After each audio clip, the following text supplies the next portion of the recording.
I'm Carl Keith, Montgomery County Auditor, and welcome to another edition of Auds and Ends. Auds and Ends is a program the Montgomery County Auditor's Office produces on a monthly basis, and it's an opportunity for us to learn about things that are going on in the community, people that are doing positive things in the community, and what their role is, and more about both what they do and their background. And today we're very fortunate to have with us Bill Benner. I've known Bill for a long time, from a lot of different roles, but he currently is he works for the UFCW Local 75. UFCW stands for United Food and Commercial Workers, but he's had an interesting career. Now, Bill's a young man, but you've had an interesting career. Getting a little bit older, but yeah, I've lived a couple different lives already. So I want to talk about those different lives. Is that okay? Absolutely, 100%. So he's he's the director of organizing, political affairs, and communications at UFCW Local 75. That's we'll right. talk more about that because that fascinates me. Yeah. So we'll talk about that role, but. Let's talk. How did you get? What brought you to organized labor? Well, my dad was an electrician in Toledo. Union electrician. Had his own business and then realized he was a better electrician than he was a businessman. So he joined the union. All right. And he ended up being an organizer and a business agent for his union. So I saw the value and the benefit that the labor movement had created for our family. And kind of followed in his footsteps. Got me a little bit of a political bug. I just saw the value of unions and organized labor. Understood how the folks in our downtown area governments, our county governments, our state legislatures, our federal government make decisions that impact our lives, working people's lives, and wanted to be a part of that change. So from a young buck, helping hand out literature door to door with him to go into dinners and all the different union events. Did you stand at some of those union gates? Did you do? He didn't have me out at too many pickets and strikes. They did do a lot of that, but he didn't have me out at too much of that. But just kind of got that bug and understood that it was a way to affect people's lives, not only improve our lives, but make our communities better, make the lives of working people better. Was he IBEW? IBEW, yeah. And so But you moved to UFCW, right? That's right, yeah. So, because of his union, I was able to go to Ohio State. I studied political science there. In high school and even college, worked a few different political jobs as a paid canvasser and organizing gigs, things like that. And when I graduated, I actually went and worked at the state legislature. So you were a staff person there? Yeah, I was an executive assistant at the Ohio House of Representatives. Okay. Did you work for a particular state rep? I did, yeah. John Otterman out of the Akron area, kind of southern Akron, Barberton area. Now, you're from Toledo, though, right? am. You're a native Toledian? Yeah, I grew up on the suburbs, but I'll claim the city. They might not claim me, but I claim them. Okay. So, and the UFCW Local 75 covers most of Western Ohio? Is that most true? of Western Ohio. So we're Local 75 because we run up and down the I-75 corridor. I see. So basically we cover from Toledo on the Michigan border as far south as Lexington. Okay. We kind of go as far east as Sandusky, Ohio along the lake, a little bit over into Indiana, Lawrenceburg, Aurora, that area, and that northern Kentucky area. So. Okay, we're going to talk more about that, but let's talk more about you. Okay. So you left the state legislature. Yep. And then what? First summer after leaving the legislature, I worked on a state house campaign. I kind of got into electoral politics and started working on more campaigns. So I did that. Then I transitioned. I was Northwest Ohio Regional Field Director for the We Are Ohio Senate Bill 5 Issue 2 campaign in 2011. It was during that campaign I met a bunch of different folks in politics up there, and after that went and worked for the Lucas County Auditor's Office as her executive assistant. Did you meet Nan Whaley during the I did, yeah. Nan and I go way back. Yeah. Yeah. Well, my experience with UFCW goes way back too. It goes back to when Bridget Kelly was what was her title? Legislative liaison or something? She did all kinds of things over the years. Yeah. So that's what I tell people. I said, well, living here in Dayton, again, you were all along that corridor, and so we all kind of connected and built relationships. And I always thought the world of Bridget, and loved it when she got elected county auditor down in Hamilton County. Of course, it's a loss. It's a tragedy to all of us. But and then. So tell us what UFCW stands for. So you know, it's a United Food and Commercial Worker. So what does that? Kind of a merger back in the 70s, maybe early 80s, of two big unions, the Amalgamated Meat Cutters and the Retail Clerks. There's a whole bunch of others that had folded in over the years, but our core industries are representing folks in grocery retail, pharmacy retail, food packing and processing. We've got some healthcare workers in our local. We're the Cannabis Dispensary Union, Cannabis Workers Union, not just dispensaries.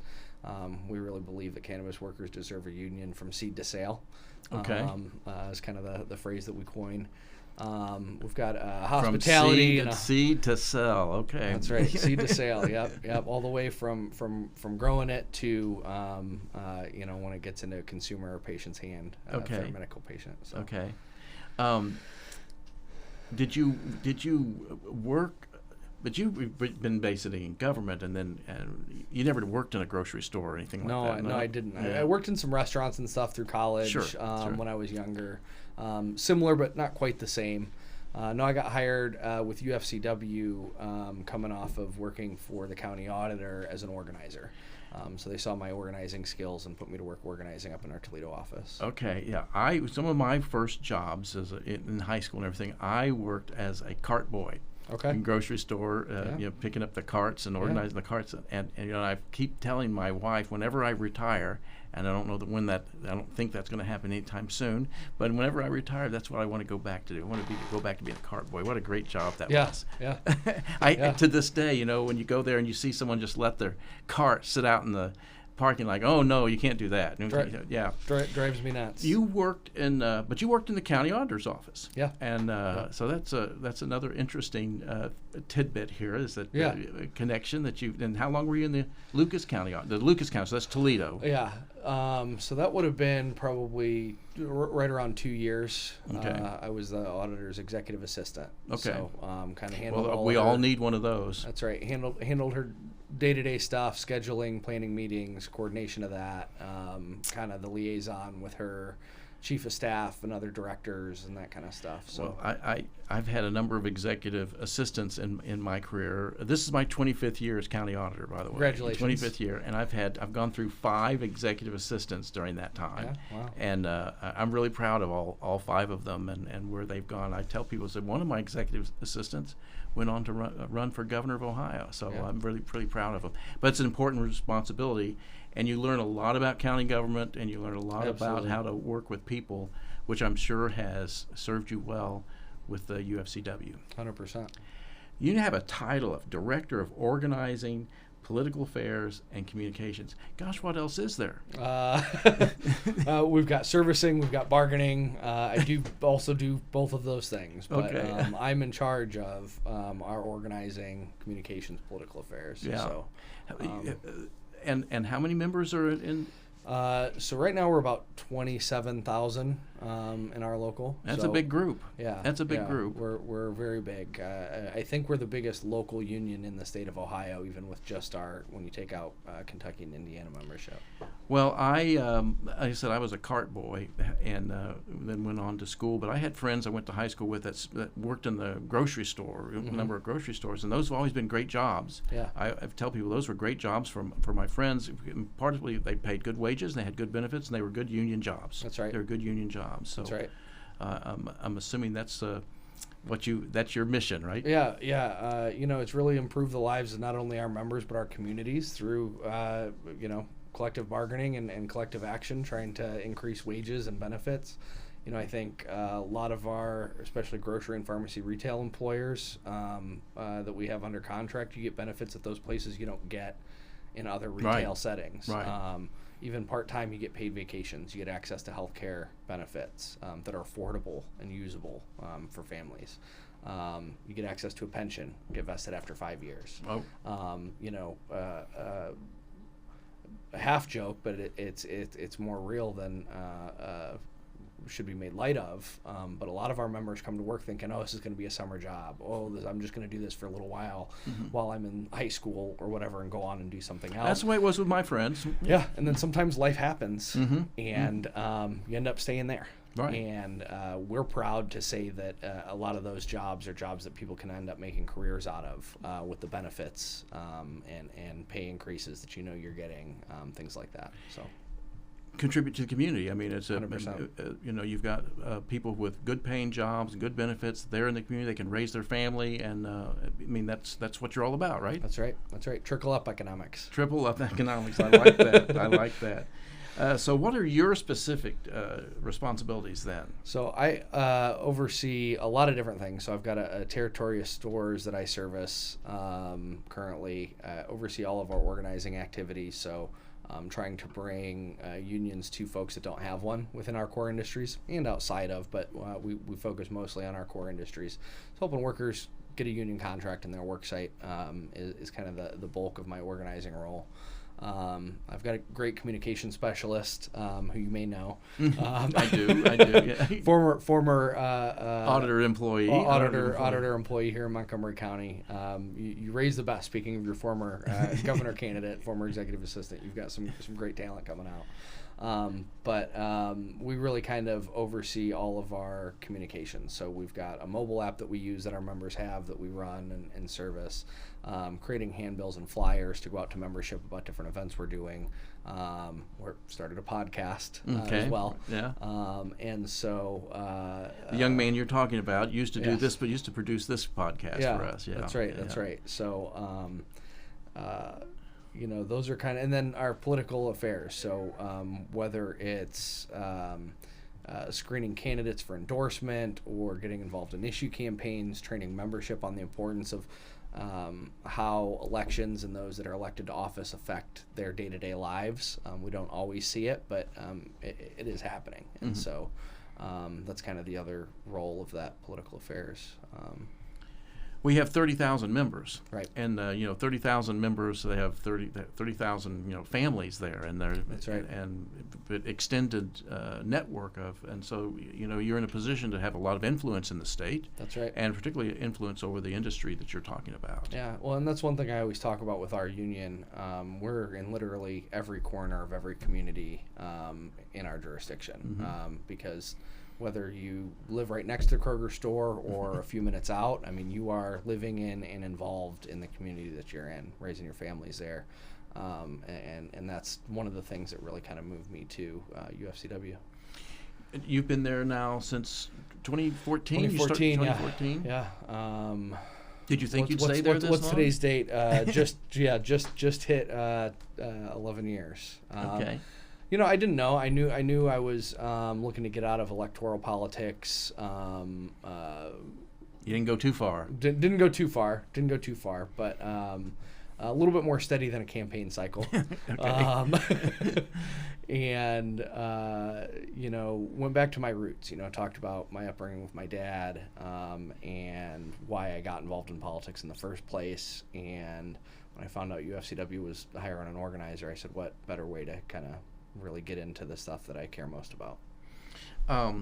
You mentioned my staff, and so I've always felt like as a supervisor, as a manager, that part of my responsibility, of course, I have the responsibility to the taxpayers, and the auditors plays a critical role in the community. But I have a staff of about 110 people, and it's always been important to me to see them develop and to grow and to reach their full potential, whatever that may be, right. Whether it stays in the auditor's office or moves on somewhere else.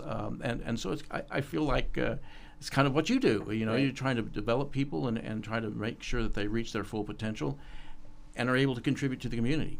That's right.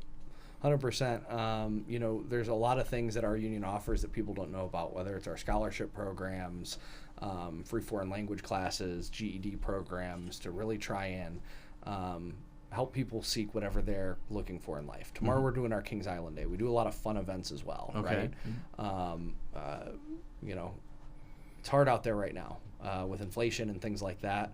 We're able to do an incredible discount for our members and their families to come out to Kings Island for the day. Includes parking, access to the park, all-you-can-eat buffet. We do a big raffle, things like that. Nice. And so it's those types of things that bring me a lot of joy in the work we do. Well, so what would be the thing you're most proud of in working for the UFC? Maybe your biggest accomplishment, or yeah, that's a great question. I think for me, it's probably when we organized the hotel up in Toledo and got a contract there. I talk a lot in the labor movement about what we call a three-legged stool. So you've got organizing, growing your union, you've got servicing, kind of maintaining your union and enforcing your contracts, and then you've got politics. And we were able to kind of leverage all three of those legs of that stool to bring these improvements and bring a collective bargaining agreement that covered wages and benefits to a bunch of workers through that. So we worked through the county commissioners to actually get language that made it a little bit easier for those workers to organize when they eventually opened that hotel, and now they're union in their second contract. So I'm really proud of that. You mentioned Senate Bill 5 that you were involved in that effort.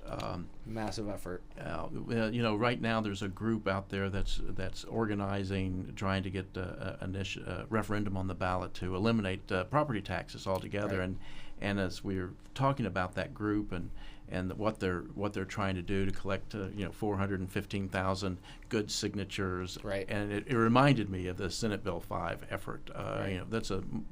Those tasks are people. It sounds like, oh, that's not a big deal. It's a big deal, isn't it? It is a huge deal. It's very difficult. There's a lot of rules and how those petitions get circulated. And who can circulate them, who can sign. You have to have a different petition for every county. So right. Carrying stacks, you have to be all over the place. It's a monumental task.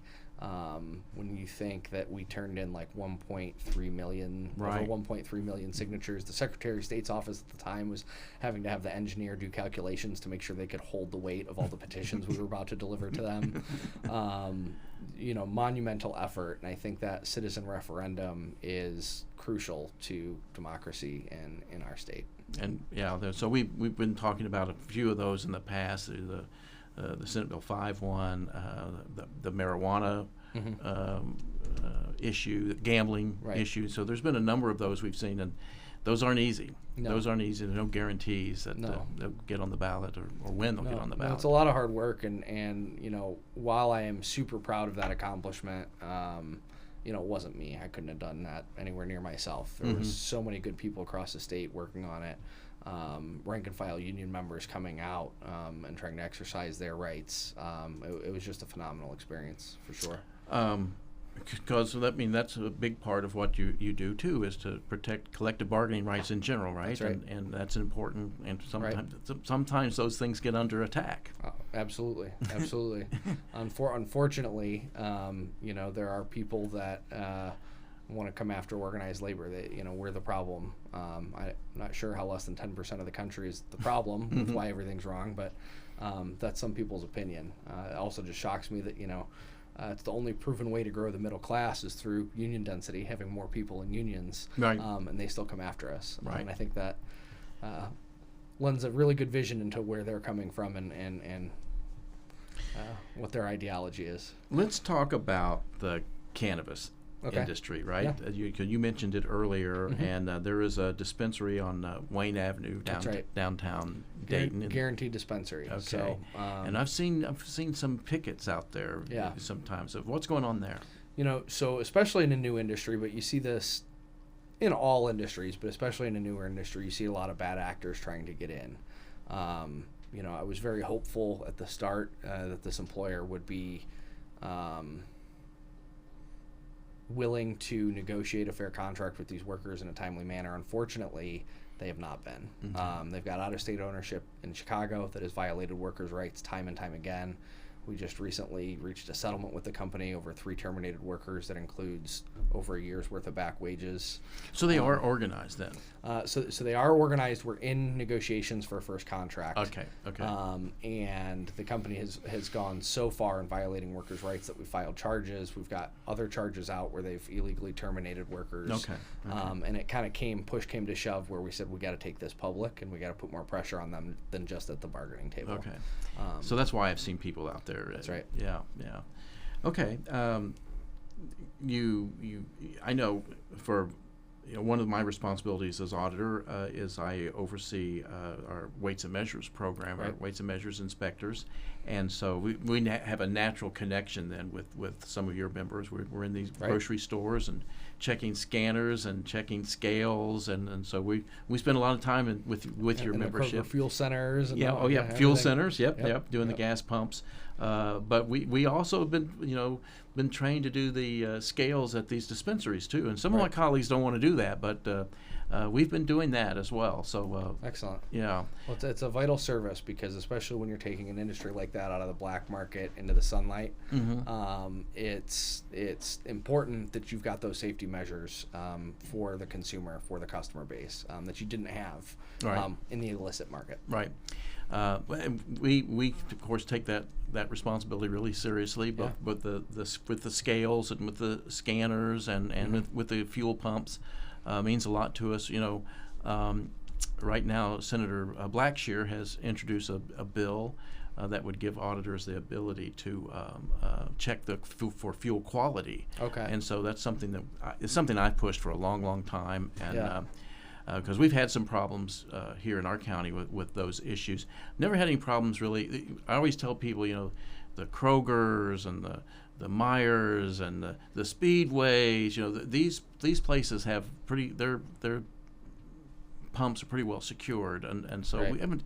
And the whole thing about skimmers and that type of stuff has really kind of gone by the wayside. I think but I think it's because stations have stepped up and done more to make their pumps secure. Well, and I know your office for a long time. I think we had you in several years ago to talk about the scammers and what to look out for and those types of things. I forgot about that. I did. And so, I think the education pieces that you guys do at your office is huge to the community. Well, we work together. Yeah. And I think that's important. Again, we have a kind of a natural relationship with UFCW because of that work we do with that side of the office, and again, it's always been a good relationship. And, so, what's the future for you? It's a great question. Right now, just focusing on one contract at a time, one organizing target at a time, one election at a time, and trying to stay on top of all that. Now, are you elected into this position? So I am not technically into my position, but I am an officer in the union. Okay. So I'm a vice president on our executive board. So I have been elected to that, but the organizing director not necessarily is elected. I see. How often do you have to stand for election then? Every 3 years. Every 3 years. Yep. Well, so you could be around for a long time. Is that could be. We'll see. We'll see. We'll see. But you've got a career in organized labor. Did you? Of course, you grew up with it. Your dad was in labor movement. Did you foresee that was going to be your career path? Not originally. There was a time I wanted to go into law. Don't we all? Went from wanting to be a prosecutor to a defense attorney to a labor attorney. The labor attorney turned into political organizer for labor center candidates, and then from there it kind of went into actual union organizing. And what was better, the union organizing, working for you, or working for the county auditor? Right? That was a loaded question. Yeah, a loaded question. I really appreciate the time I had at the county auditor's office. Like you said, it gave me such an insight into county government, how county government works, all of the different things that our county auditors here in Ohio do. It's like you guys are the end-all be-all for any new program that comes out. Hey, who's going to implement this new thing that the state wants us to do? Well, send it to the county auditors and take care of it. That's kind of what they do. We're kind of the dumping ground. Yeah, but I think the fulfillment of my work as a union organizer, when we get that contract, when we settle that grievance, when we get a political win, is so much more heartfelt. We don't get a lot of wins often, and so when they do come, it's just a different sense of pride and purpose. Well, it's the opportunity to work with people. Yeah. An opportunity to work with people. I think if you're in a position like that, you got to be a people person, right? 100%. Yeah. But you work with people and work with the community and make people makes people's lives better and the community better. So that's our goal. That's what you're doing, and that's what you're all about, and right. that's what we appreciate, quite frankly. And yeah. that's why I'm happy you were with us today and could tell us a little bit more about UFCW. You know, Yeah. so when people are in the grocery store, they know there's an organization, there's an organized group behind those people working there that's supporting them. Yep. And making their lives better. That's right. Yeah. That's right. Well, Bill, thank you so much for joining us. I appreciate it. Again, I've known you for a long time and appreciate you. And thank you for having me. I appreciate it. And you call me anytime. Keep up the good work. You as well. All right. So that's going to do us for this month's episode of Odds and Ends. We'll see you next month. Thank you for joining us.